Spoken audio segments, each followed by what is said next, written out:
नोंथांमोना खुसि ना आं बारा खोनायाखिसै बहुत धन्यवाद खुसिब्ला जों इसोरखौ हामबायहोनो बुंगोन hallelujah hallelujah hallelujah hallelujah praise the Lord praise the Lord praise the Lord इसोरा नोंथांमोन बयखौबो बोर होथों दे जों दसे लासै इसोरनि गोथां रावखौ ध्यान खालामनि दा नोंथांमोना होखानाय आयदा बादि जों इसोरनि गोथां रावखौ फरायगोन जों खोनासंलायगोन आङो बर'ब्लाबो आसामिस रावाव फरायनोसै अन्नानै क्षमा खालामगोन उनाव बर' रावैनो जों रायज्लायगोन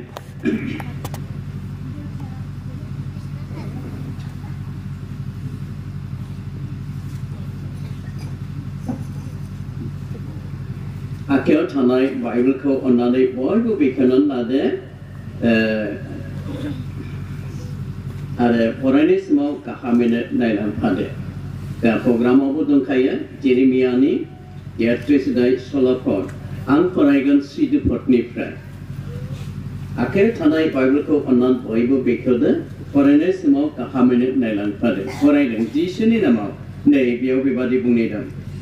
जिवाय कसे सुआ इस्राएल बंश और जिहुदा बंशर बिहये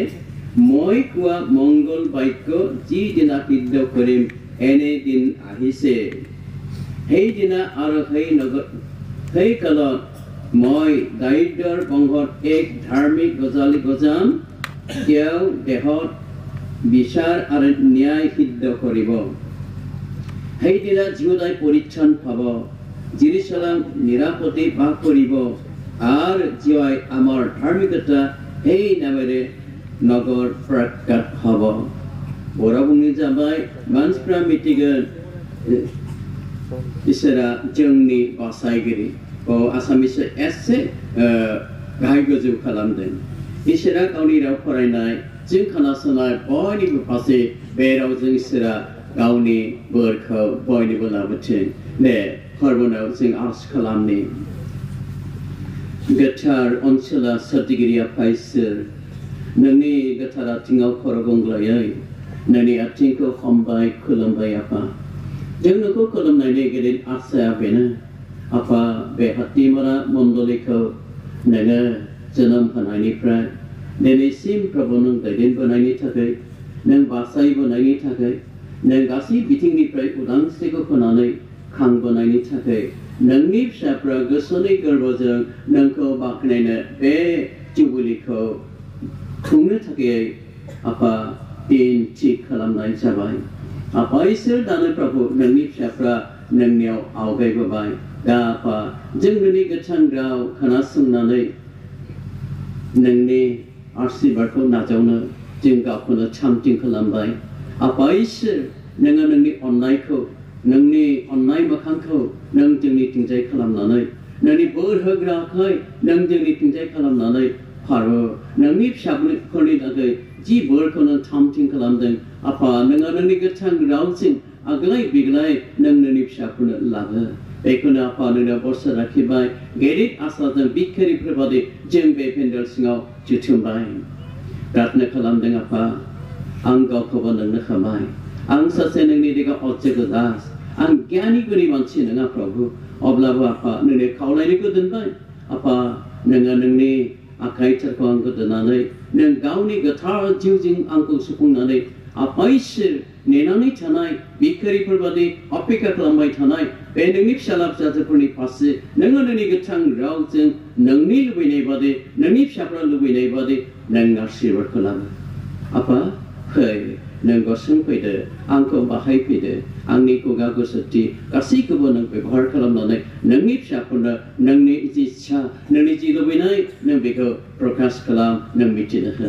आमबाय होनानै नों जोंनि सासल' बासायगिरि प्रभु जिसु ख्राइस्टनि नामाव आमेन अनुग्रहजों जों बे बुहुमाव थांनानै थानो खाबु मोनबाय नोंथांमोना बयबो मिथिबाय नुबाय 2019 निफ्रायनो 2021 गतै बुहुमाव कर'ना भाइरासजों गिख्रंथाव बे बिषयफ्राव मानसिफ्रा हांमा सुनो गोनां जादोंमोन गोबां मानसिफोरनि न'खरफ्रा खहा जादोंमोन गोबां मानसिफ्रा थैनो गोनां जादोंमोन मिथिनाय बादिब्ला गोबां जोंनि ख्रिस्टियान लिडारफ्राबो बेयाव भुगिनांदोंमोन थैनो गोनां जादोंमोन नाथाय बिसोरा जेबो अनोखाय बुंनो थाङोब्ला जोंनि टुक्राझार मिसननि गेजेराव थानाय मण्डलिफ्रा बेबादि सैनो गोनां जायाखै इसोरनि गोथार मेगननि दृष्टिया जेराव थानायखाय जों दिनै गाहामै थानो मोनबाय आरो आलो गोजोनै दिनै हातिमारा मण्डलिनि फोथायारिफ्रा इसोरजों खांबोजानायखौ मोननानै दिनै बिसोरो बे रंजामा 50 बोसोर जुबिलिखौ पालन खालामनो खाबु मोनबाय बेनिखायनो आफा इसोरखौ नोंथांमोनखौ अननायनि जुनै जोंनि मिशनखौ अननायनि जुनै मिशननि सिङाव थानाय मण्डलियारि पेलेसफोरखौ अननायनि जुनै बेयो आरोबाव बाख्नाय जाथों इसोरा मान होजाथों नैथियाव बे हातिमारा मण्डलिनि जेसेबां फोथायारिफोर दा नोंथांमोना आंखौ अनोखाय बे गेदेर रंजामाव इसोरखौ सेवा खालामफानो इसोरनि रावजों इसोरनि आशीर्बादखौ राननानै लादलायनो थाखाय आंखौ निमन्त्रण खालामबाय दा बे निमन्त्रणखौ लानानै नाजावनानै आंहा गिनाय दं बेयाव मा बाथ्रा बुंहैगोन इसोरनि फिसाफोरनि फारसे इसोरनि बाथ्रा बुंनानै माबोरै गोजोन होनो हागोन आंहा साननाय दंमोन सिन्ता दंमोन नाथाय बिफा इसोरा जोंनि दैदेनगिरिखाय बे अननोखाय दिनै नोंथांमोनजों लोगोसे बे रंजामायाव बाहागो लानो आंखौ खाबु होबाय बे गिर्जानि दैदेनगिरि अलकनिफ्राय लानानै जेसेबां दैदेनगिरिबो दङ आंनि गोसो गोरबोजों बिथांमोनखौ हामबाय होनदों दिनै बे गेदेर प्रग्रामखौ मावफुंनो आंनि आखायाव बिबान होनायनि थाखाय आरो बे मण्डलिनि जेसेबां फोथायारिफोर दं न'खरफोरनि गेदेर उन्दै गथ' गथाय साफ्रोमखौबो आङो हामबाय होनदों आं आरो आंनि न'खरनिफ्राय नोंथांमोन बयनोबो गोजोननायखौ होदों लोगोसे बे मण्डलिजों दैथायहरजानाय साथाम मिशनारिफोर बिथांखौबो हामबाय होनदों आरो आमटेका एरियानि प्रेसिडेन्ट आरो जेसेबां दिनै मावग्रा लिडारफोर दं बिथांमोनखौबो हामबायदों बेयाव हातिमारा मण्डलिजों इसोरखौ रंजामायाव रंजाफानो फैनायनि थाखाय आरो गुबुन गुबुन हेल्प खालामदों बेयो जाबाय जेब्ला इजराइलफ्रा अलखद अबस्थायाव दंमोन बिसोरो गुबुन राजानि सिङाव बन्दी अबस्थायाव दङमोन मालायनि हादतनाव बिसोरो थाहैनो गोनां जादोंमोन बे समाव जेब्ला जिरमिया नबिया बहेरा होग्राफोरनि हाजतनाव जेलाव जोबजादोंमोन बे समाव जिरमियानाव खननायनि बाथ्रा सफैदों इसोर बिफानिफ्राय बे खननायनि बाथ्रा बेनो जे जेरुसालेम नोगोरा जेरुसालेम हादतना जेरुसालेमाव थानाय खाथि खाला गामि आरो नोगोरफ्रा जे कलदिया राजाजों आरो बाबिल हादतनि नबुकदनेस्सर राजाजोंहाय नासय जानानै ध्वंस खालामजानानै न' बां सावजानानैहाय बिसोरनाव हाग्रा बारि सान्थि जादोंमोन बोरमा गुमनाय बे गैया जादोंमोन मानसि थानाय गैया जादोंमोन मोसौ थानाय गैया जादोंमोन दा बेफोरखौ इसोरा आरोबाव अनखांफिननानै इजराइलफोरनि फारसे मंगल खामानिखौ मावनो जिरमिया नबीनो खोन्थानाय जादों बेनो सैदोफोरनाव जों फरायबाय इसोरा इजराइलफोरनि बंशनि फारसे मोजांनि बाथ्राखौ मावनो थाखाय बियो दिन थि खालामबाय आरो बे दिना फैगौ बै दिनाव बे समाव दाइदनि बंशनिफ्राय मोनसे धोरोमिया पेंखा ओंखारहोगोन आरो बे देशखौ बिसार खालामगोन आरो बियो न्यायै देशखौ बे गाहामै दैदेनगोन आरो सल'फोरा बुंजाबाय बे दिनाव जिहुदा परित्रान मोनगोन आरो जेरुसालेमा गोजोनै थागोन आरो इसोरनि धार्मिकताया गासै मानसिफोरनि गेजेराव नामदांखा जागोन। दा जेरेमिया नाबिनो इसोरा जे इजराइलफोरखौहाय अनखांगोन बे बिषयखौ बुंदों। दहाय बुंनाय बायदि इसोरा सानसे इजराइलफोरखौहाय बन्दी अबस्थानिफ्राय बिसोरखौ बख'गोन, बिसोरखौ लांफिनगोन। बे मोजां बाथ्राखौ इसोरा जेरेमियाजों रायज्लायदों आरो जेरेमियाया इजराइलफोरनो खोन्थादों। सानसे इसोरा जे बिसोरखौ मुक्ति खालामगोन। जेरेमियानि सल'नि 33 अध्यायनि 126 फरायब्ला बेखौ नुगोन। खिन्थु बाहागो मोननै दङ जे जेरेमिया 33 114 दहाय बुंबोनाय बादि बिसोरो ओरैबायदि अलखद अबस्थायाव दंमोन जे कलदिया राजाजों दावहा नांनानै बिसोरो फेजेनजादोंमोन। बाबेल हादरनि नेबुकadनेस्सार राजाजों दावहा नांनानै फेजेनजादोंमोन आरो बिसोरनि नोगोरफ्रा, गामिफ्रा, न'खरफ्रा सावजादोंमोन। बेबायदि नासय जानानै इजराइल हादरा स्रिं स्र' जादोंमोन।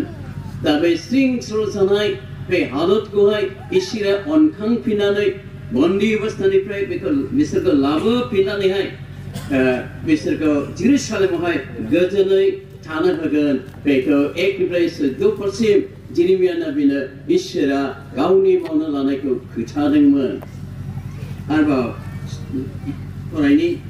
33 अध्यायनि 15 आरो 16 बेखौ फरायबावदों। इसोरनि थांखि, बे भबिष्यतनिबो थांखि, उननिबो थांखि बियो। बेयाव बुंनाय जाबाय, हे दिना आरो हे खालार মই দায়িত্বৰ বংশত এই ধাৰ্মিকতা গজালি গজাম, তেওঁ দেহত বিচাৰ আৰু ন্যায় সিদ্ধ কৰিব। बुंनाय जाबाय, आं दायुदनि बंशनिफ्राय मोनसे पेंखा ओंखारगोन आरो बियो न्याय बिसार खालामगोन आरो बेनि न्याय बिसारा बेनिफ्राय जाफुंगोन। आरो सल'फोरा बुंनाय जाबाय, बे समावहाय जिहुदा परित्रान मोनगोन, जेरुसालेमा गोजोनै थागोन आरो इसोरा जोंनि धार्मिकता होननानै नामदांखा जागोन। दा बेयो जाबाय दायुदनि जोलैनिफ्राय पेंखा होननाया जाबाय जेरेमिया नाबिनो लोगोसे मंगलनि बाथ्राखौ खोन्थानानै आरो उननि मंगलनि बाथ्रा इसोरा जेरेमिया नाबिनो खोन्थादों। बे जाबाय दायुदनि बंशनिफ्राय पेंखा माने बे जिसु ख्रिस्टआनो। जिसु ख्रिस्टखौनो खोन्थादों। आरो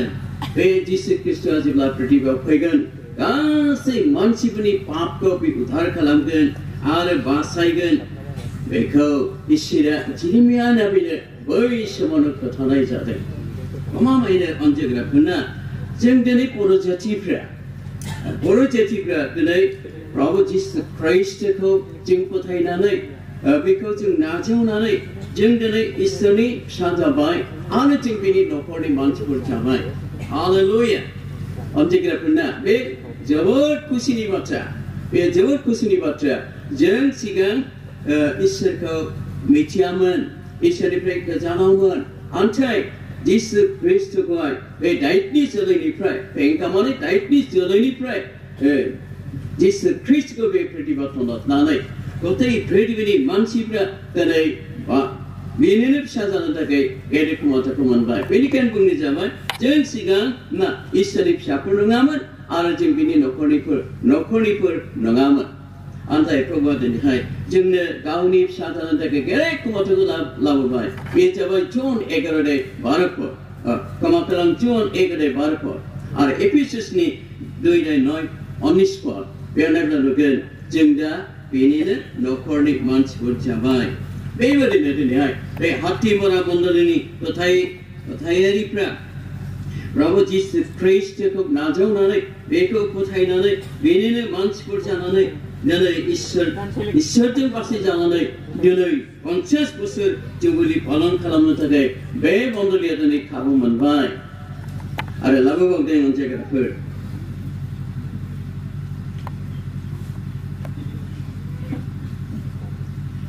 जारिमिनजोंसो मोनसे हारिया सिनाय जायो जारिमिन गैयाब्ला मोनसे जातिया सिनाय जानाय जा जेब्ला जारिमिना थागोन अब्लासो बे जातिया सिनाय जायो बे मोनसे हारि होननानैहाय बेबादिनो ओंथिग्राफोर जुबुलिनि अर्थआ जाबाय जुबुलिनि ओंथिया जाबाय बेनो सिगां जाबोनाय ना सिगां माबोरै जाबोखो बेफोरखौ गोसोखांनानैहाय जुबुलि फोरबो पालन खालामनाय जायो दिनै बे हाथिमारा मण्डलिनि मानसिफोर हाथिमारा मुरा बे मण्डलि मारा नङा मुरा बे मण्डलिनि मानसिफ्रा 1971 मायथाइयावहाय बिसोरो बेयाव गायसनबोबाय दिनै 2021 मायथाइसिम दिनै बे मण्डलिनि फोथायारिफ्रा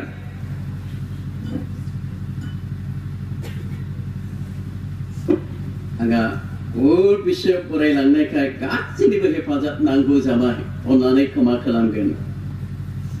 दा दिनै 50 बोसोरसिम बे मण्डलिखौहाय दिनै खांबोबाय दैदेनबोबाय बेनिखायनो दिनै बे जारिमिनखौ गोसोखांनानै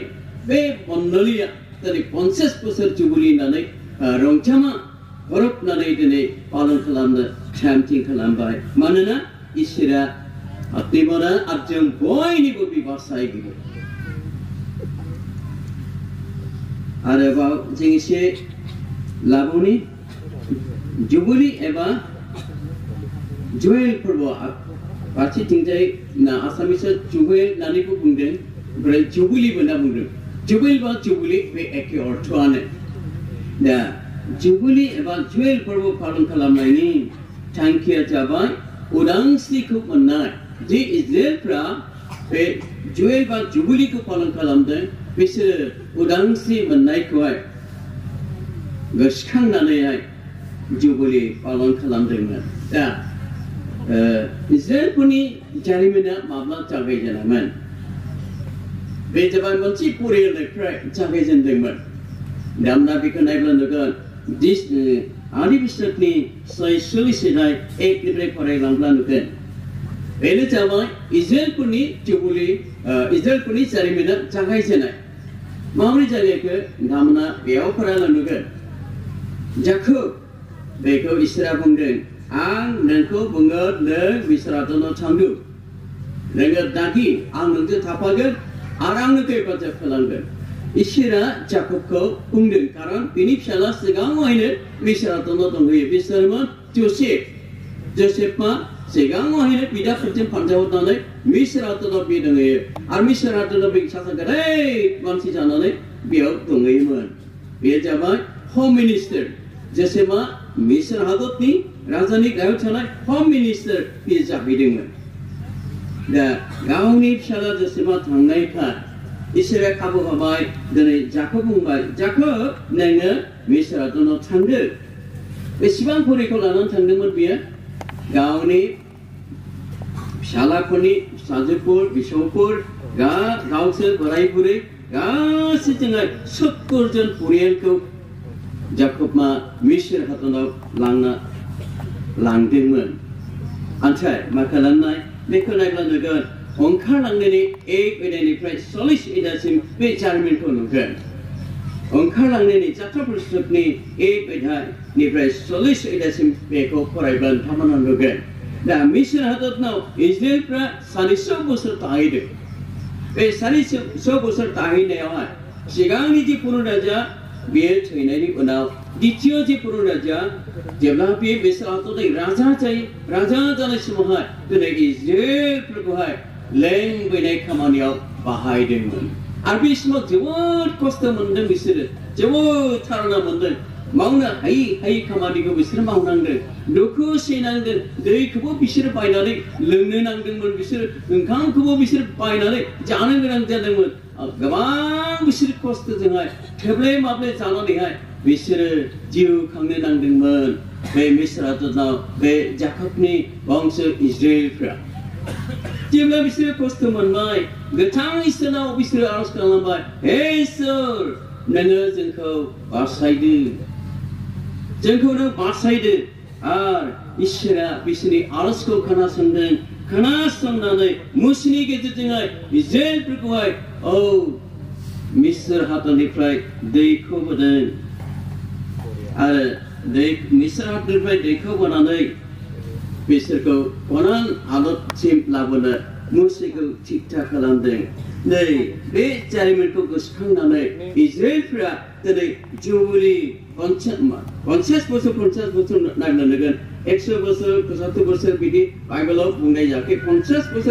बोसोर जाब्ला नोंसोर जुबिलीखौ पालन खालामनो होननानै इसोरनिफ्राय बिसोरो बिथोन मोननायफोरखौ बाइबेलावहाय जों नुनो मोनो दिनैहाय इसोरा बे इजराइलफ्रा बे जारिमिनखौ गोसोखांनानै कनान हादराव माबोरै दैखौ बोखो माबोरै लाबोखो मा जाबोखो बे गासैखौबो गोसोखांनानै बिसोरो जुबिली 50 बोसोर जुबिली बे फोरबोखौ पालन खालामनायमोन आरोबाव जों एसे लाबोनि बे 50 बोसोर जुबिली पालन खालामनायाव मा नियमफोरजों बिसोरो पालन खालामदोंमोन जेब्ला बिसोरो 50 बोसोर जुबिली पालन खालामो बे समावहाय बिसोरो बेबादि नियम खालामदों गुबै बिगोमानो सम्पतिखौहाय हगारना होनायमोन जुबिलीनि समावहाय तारमाने बायनानै लानाय सम्पतिफोरखौहाय हगारना होनायमोन आरो बेखौ नायब्ला नुगोन लेबिया पुस्तकनि 25 अध्याय 10 आरो 28 खौ नायब्ला नुगोन आरोबाव दाहार लानायफोरखौहाय नागारलायनोमोन बिसोर सुद लायालाबा जे धार लाङो सासे माहाजोननिफ्राय बे माहाजोना जुबिली समावहाय नागारलायनोमोन धार लानायखौ नागारलायनोमोन दामना बेखौ नायब्ला नुगोन लेबिया पुस्तकनि 25 अध्याय 25 पद आरो 35 आरो 38 पदसिम नायब्ला बे नुगोन आरो बायनानै लानाय गलामिफोरखौहाय गावनि न'आव हगारहरनायमोन बायनानै लानाय माने दासि बे बायना लानाय बेखौ बुङो दाना रुवाथिखौ बुङा दाना रुवाथिफ्रा बेथन मोनो बिसोर मास जेब्ला बेथन मोनो बोसोर जेब्ला बेथन मोनो खिन्थु बे बायना लानाय बेबादि मोनसे न'खरनिफ्राय सोरबा सासे गथ'खौ बायनानै लांबायब्ला बिनि दास जाबाय बे माब्लाबाबो बेथनखौ मोननाय नंला हयতো जानो मोनगोन गाननो जोमनो मोनगोन जुदि माहाजोना मोनोब्ला बायनानै लानायखौ बेखौसो बुंदों बै समाव जुबिलीनि समावहाय इजराइलफ्रा बायनानै लानाय गलामिफोरखौहाय गावनि न'आव हगारहरनायमोन बेखौ नायब्ला नुगोन लेबिया 25 41 आरो 54 पदसिम नायब्ला नुगोन आरो जयेल बोसोरा होफिनलायनाय माने गावजों गाव होफिनलायनाय बायना लानाय बा बन्दुक लानाय माबा मोनसे खालामनाय बे गासिखौबो होफिनलायनाय बे बोसोरमोन आरो जुबेल बोसोरा बेबादिमोन गोजोननायखौ लाबोनाय शान्तिखौ लाबोनाय दा गासैथिं दिनै उदांस्रिखौ मोननायखाय दिनै इजराइलफ्रा बे जुबिलीखौ बेबादिनो पालन खालामदों आरो बे नेमजोंनो बिसोरो पालन खालामदों आरोबाव जेब्ला मिस्र हादरनिफ्राय दैखावबोदोंमोन लामायाव गोबां हादरनि राजाफोरजों बिसोरो दावहा नाङैसो कनान हादरनाव हाबफैदोंमोन दा बे राजाफोरजों दावहा नांनायाव बेसेबां खस्थ' मोनदोंमोन इजराइलफ्रा बिसोरनो फैबाय दा मिस्र हादरनिफ्राय फैबाय न' बां गैया लामायावनो दं बिसोरो जाथ्राल' खालामदों खिन्थु लामायावहाय बिसोरो राजाफोरखौ लोगो मोनबोबाय नोगोरखौ लोगो मोनबोबाय दा बे नोगोरनि राजाफ्रा इजराइलफोरजों दावहा नांदों आरो इसोरा बिसोरजों लोगोसे थादों आरो बे राजाफोरखौ इसोरा दिनै फेजेनदों नै बेफोरखौ गोसोखांदों बिसोरो आरो इसोरा गाव सायख'नाय मानसिफोरखौ माबोरै दैखावबोदों बेखौ गोसोखांनानै बिसोरो जुबिली बोसोर पालन खालामनायमोन बे जाबाय गाव सायख'नाय बाइबेलाव किसुमान मानसिफोरखौ नुनो मोनो जिसुआ जिसुआ जेब्ला दावहा नांदोंमोन दावहा नांनायाव सानसेखालि बेयो जेननायनि थाखाय सान हाबब्लानो जेनथारनोसै बेनिखायनो इसोरा आरज खालामदों जिसुआ हे इसोर नै सान हाबब्लानो जोङो जेनथारनोसै बेनिखायनो इसोर नोङो सानसेखौनो लाखिनानै दोन दावथ्रोदना जादों मा सोरै बिलाय इसोरनि बिथोन बादि बे सानफ्रा दावथ्रोदलाङो जिसुआ आरज खालामबाय इसोर नों बे सानखौ दावथ्रोदनो होनो नाङा जुदि दावथ्रोदबाय जों जेनबाय इसोरा बाध्य जानानै सानखौ दलद थानो होदों दा बेफोर सोमोनांथाव खामानिफोरखौ गोसोखांनानै आरो मसिया दिनै बिसोर हादरनिफ्राय कानान हादरसिम माबोरै दैखौ बोखो इसोरनि सोमोनांथाव खामानिया दिनै मसिनि गेजेरजों जाबाय लोगोफोर गोसोखां एसे गिदिर सागोर ना इसोरनि गेदेर अननायजोंहाय सागोर नुफेराखैमोन नाथाय जोंनि मिसननि लिडारफ्रा बोरायखौहाय बोरायनानै थैलायलांसै दिनैहाय बिसोर नुवाखसै सागोरखौनो थोनदनि थाखा खालाय खालामनानै जों 20 जन पास्टरफोरखौ थोननाय जादों आरो बे समाव सागोर सेराव गसंना नायदों हाब सागोरा बिदिसो आरो बे समाव गोसोखांदों हाब मुसिया लावथिजों बुनानै एसे गिदिर सागोरखौ बोरै लामा खालामनो हाया सोमोनांदों आङो बेखायनो इसोरा दिनै सोमोनांथाव मुसिनि गेजेरजों खामानि मावबाय सिब सागोर बेखौ लावथिजों बुनानै दैया खावरि जाबाय लामा जाबाय इजराइलफ्रा दिनै थांनो हाबाय ओमफ्राय इसोरा मा खालामबावदों दिनै पुर'नितानि सेनापतिफ्रा होसोलांदोंमोन जेब्ला बिसोरो गां गेजेराव सहैयो अब्ला इसोरा मा खालामबाय इजराइलफोरनि फारसे स्रां मिसरिफोरनि फारसे खोमसि बेबायदि खालामबाय आरो बिसोरो गिख्रंदोंमोन बिसोरनि इसोरा जोंखौ फांथेबाय जों आनैलाय जों फिनफिननोबो होआखै आन्दायदों बिसोर दै गेजेरावनो लामा गेजेराव आन्दायदों आरो जेब्ला बारखोलांबाय इजराइलफ्रा इसोरा बुंबाय मसे नोंहा नोंनि लावथिखौ दिखांबाय ख्लोब मिसरनि पुर'नितानि सेनापतिफ्रा सागोराव गोजावबाय बे समाव मिरियमा मेथाइ सुजुनानै रोजाबदों ओ जोंनि इसोर नों बेसे गिदिर जों नुनो मोनबाय मिसरनि सैन्यफ्रा दिनैहाय दैजों मन'ग्लाबजोब्बाय आरो जोंखौ बासायबाय नै बेफोरखौ गोसोखांदों लोगोफोर दानिएला दिनै सिंहनि खुगायाव गारसनजादों सिंहनि खुगायाव गारसनजानानै सिंहनि खुगाखौ इसोरा हमथेदों दानिएलखौ रैखा खालामदों बेफोरखौ बिसोरो गोसोखांदों आरो दानिएलनि फिसागिफोर सन्द्रक आरो मैसोक अबेदनगो अरनि गेजेराव गारसनजादों खिन्थु अरनि गेजेराव गारसनजाब्लाबो दिनै बिसोरो खामजानाय जायाखै गुस्ला रोबैबो खामाखै मोदोमनि खोमोनबो खामाखै नै बिसोर बेखौ गोसोखांदों आरो अब्राहामखौ इसोरा माबोरै बासायदों अब्राहामखौ इसोरा माबोरै होदों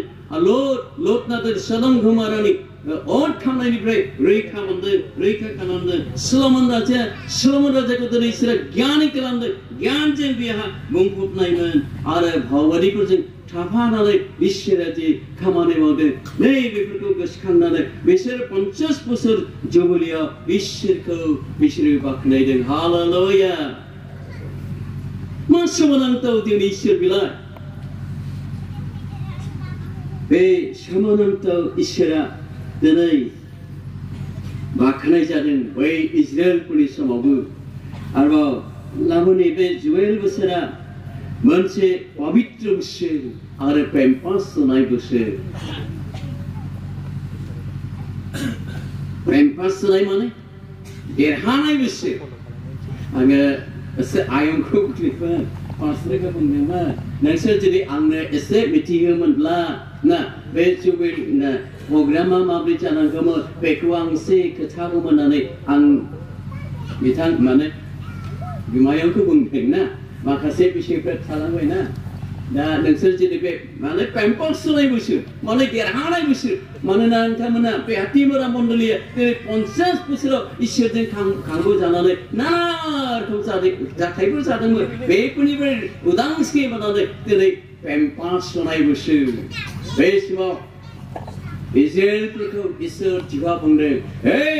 इजराइलफोर नोंसोरा दिनै ना गह जानायनि फरमा फैगौ जुबिलिया फैगौ मुसिखौ बुंदों मसे नों खोथादो मानसिफ्रा जाते पेम्पास होयो नोगोराव जाते पेम्पास होयो नोगोराव पेम्पास होना जाते खोथायो नों खोथादो मानोना इजराइलफोरनि बे देरहानाय बा रंजानाय बोसोर दा नोंथांमोना बेबायदि खालामनो हायोमोन दा नोंथांमोननि न'खरा बेसेबां 37 ना 37 ना न'खरनि 37 निशाना थानांगौमोन आरो बे निशानखौ लानानै नोंथांमोना मा खालामनांगौमोन हानजा सुरनांगौमोन बबेसिम हानायखिनिखौ ना आरो बे हानजा सुरनो मा खालामनांगौमोन बेम दामनांगौमोन आरो जय धुबुरि होनांगौमोन बे थालांबाय प्रग्रामा ना दा जुबिलिनि बोसोरा बेबादि जुबिलिनि नियम पालन खालामनाय बेबादि लोगोफोर दा आरोबाव जोङो लाबोनि बेखौ नुगोन नोंथांमोना लेबिया पुस्तकनि असिसदाय 9निफ्राय 12 लेबिया पुस्तकनि 9निफ्राय 12 बे पेम्पास होनाय बोसोरखौ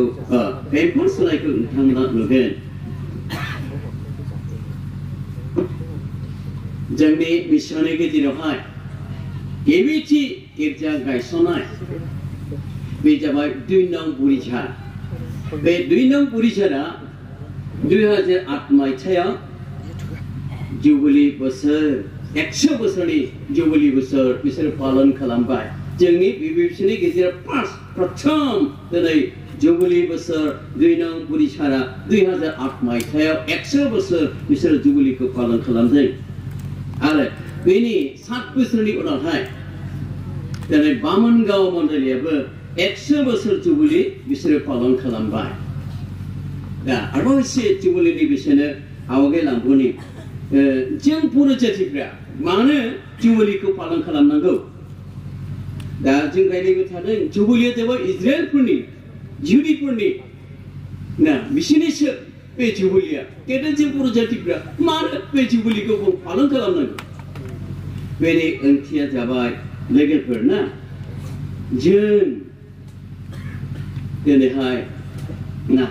जों दिनैहाय इजराइलफोरनि बाहेरावमोनब्लाबो जों मानो बे जुबिलीखौ पालन खालामनांगौ बेनि अर्थ जाबाय जिसु ख्रीष्टआ जोंनि बे बासायगिरि जोङो मोदायफोरखौ खुलुमग्राफोरमोन इसोरनिफ्राय गोजानावमोन इसोरनिफ्राय अनखां जानाय नङामोन गेदेर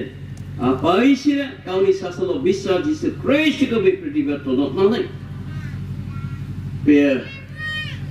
मानसिफोरखौ बासायनो बे हादराव फैबाय बेनिखायनो जिसुआ गावनि खुगाजोंनो बुंदों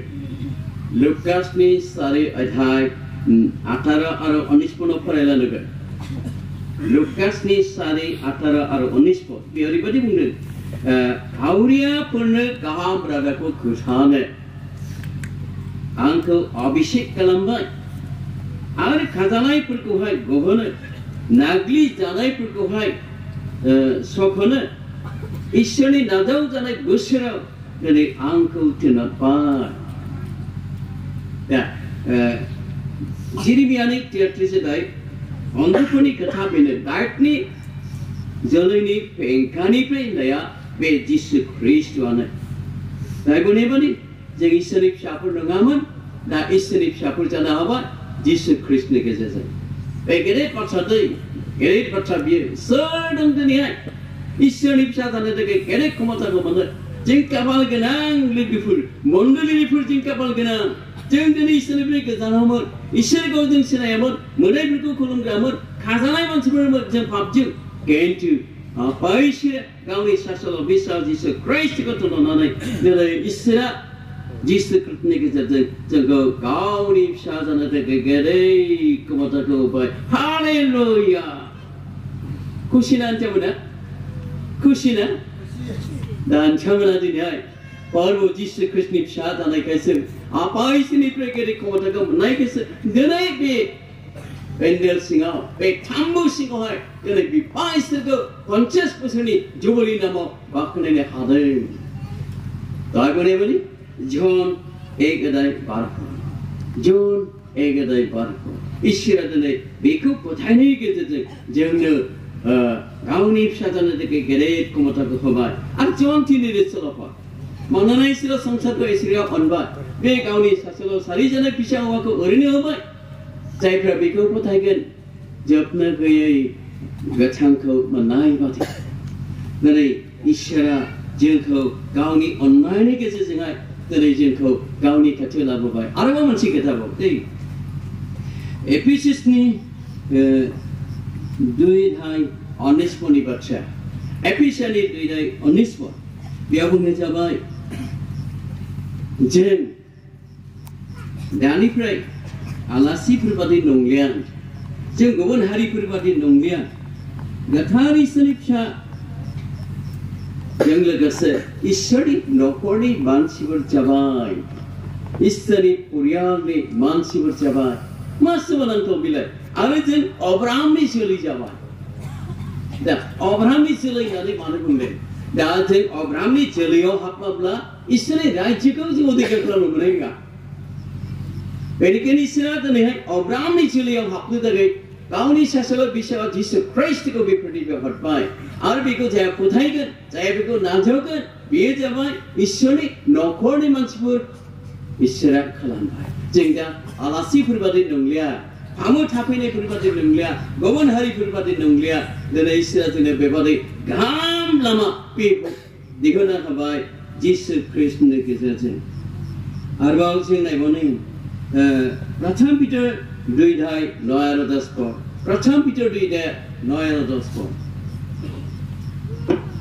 बेयाव ओरैबादि बुंनाय दं नायफोनाव नोंसोरखौ आं खोमसिनिफ्राय सोमोनांथाव स्राङाव लेंहरबाय नोंसोर आं लेंहरबाय आरो राजानि दौरि जानो नोंसोरखौ आं पबित्र जाति खालामबाय आरो नोंसोरखौ आं बिसेस मानसिफोर खालामबाय दिनै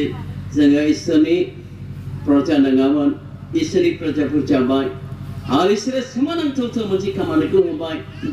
माने राजानि दौरिफोर बादि खालामबाय बे माब्रैहाय अनसायग्राफोर दै राजानिबो राजा प्रभुनिबो प्रभु बेनो जों दौरि जाबाय राजानि दौरि माने बुंनो लादों दे बेखेवदों दा इसोरा जोंनि राजानिबो राजा प्रभुनिबो प्रभु बेनि गाहायाव थानानैहाय जों बेनिनो दौरि जाबाय बेनि दौरि जानाय माने अनसायग्राफोर जों फोथायगिरिफोरा गुबुन सासे मानसिनि पापनि थाखाय जों इसोरा बिसोरनाय हे आफा नैबे बेबादि हे आफा नैबे बेबादि भुल खालामदों बे गुबुन मानसिनि थाखाय इसोराव बिसोरनो हानाय गेदेर क्षमताखौ दिनै इसोरा गावनि फिसा जानायफोरनो बे बिबानखौ होबाय मा एसे सोमोनांथाव इसोर बिलाय जोंनि आर'जजों गोथारफोरनि आर'जजों सासे मानसिनि पापखौ मावनो हायो मा सोमोनांथाव बिलाय हय जिसु ख्रिस्ट गावनि सासेल' बिसावा जिसु ख्रिस्टजों जोंनि पापनि थाखाय बे कालभारि क्रुसाव थैबाय बिनि थैजों मानसिनि पापआ